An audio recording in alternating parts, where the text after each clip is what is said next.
misi tutavuze ngo ni muhana muri Efeso ntabwo kandi iyo tugiye ngo ni mujyana muri Kristo kuko nta kindi kintu twakwifuriza kuko twari turi mu murimo wazutse abagendana n'ubutatu butagatifu barangwa n'amahoro nta kintu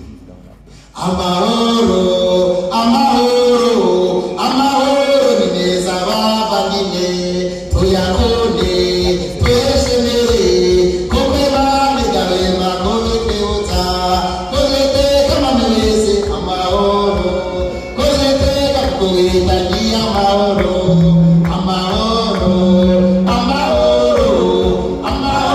ni neza bavandimwe tuyakone tweshemere komwe bamigabe makobe kwibutsa nta kindi kintu abagenda n'ubutatu butagatifu bagomba kugaragaza n'amahoro.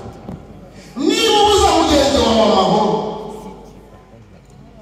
kubera impamvu izi n'izi, hari izo wikururira,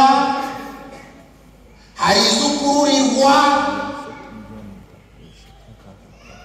bwira Yesu ati rero ndashaka amahoro kubaho nanjye nkayahabanje. Umusaruro wa gatatu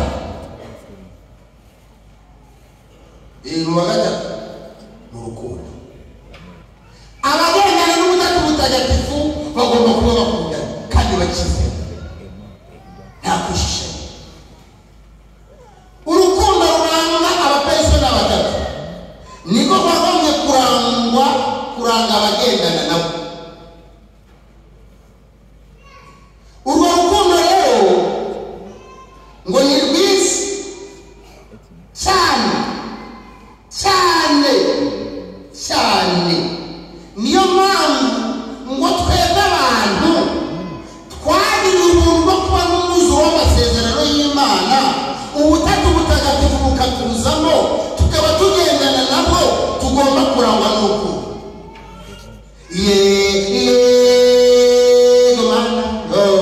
Urukundo ni rwiza iyo mwizeranye, urukundo ni rwiza, urukundo ruruta byose. Iyo ukunze ugakundwa umva bikunyuze, yego mana, urukundo ni rwiza iyo mwizeranye, umubano waziranye woza nijoro y'abamarayika, yego mana, urukundo ni rwiza iyo mwizeranye.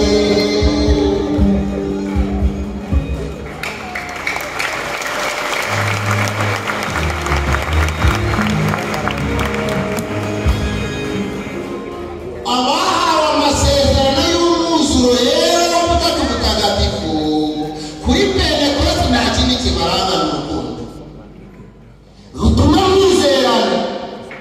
Ngo amasezerano inshuti si amatage, iyo ukunda ugakundwa wumva bikunyuze. Niba ukundwa n'ubutatu butagatifu ukemera kuza guturana nawe, siko Yesu yatubwiye se?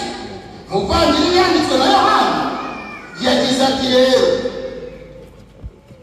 nimukurikiza amategeko yanjye, mukunda ijambo ryanjye, nanjye nzasaba Data abaha umuvugizi kandi muzabana nawe iteka ryose.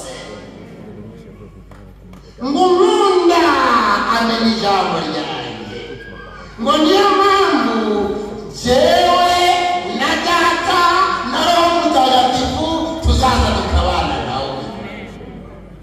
Ubuntu bwawe bweze kubwire. Icyo dusabwa rero nuko tugomba kurangwa n'urukundo. Umusaruro wa nyuma rero navuze ko ari mwinshi, njye nahise mwine. Umusaruro wa nyuma uranga abagendana n'ubutatu butagatifu ni ukugira neza. Kugira neza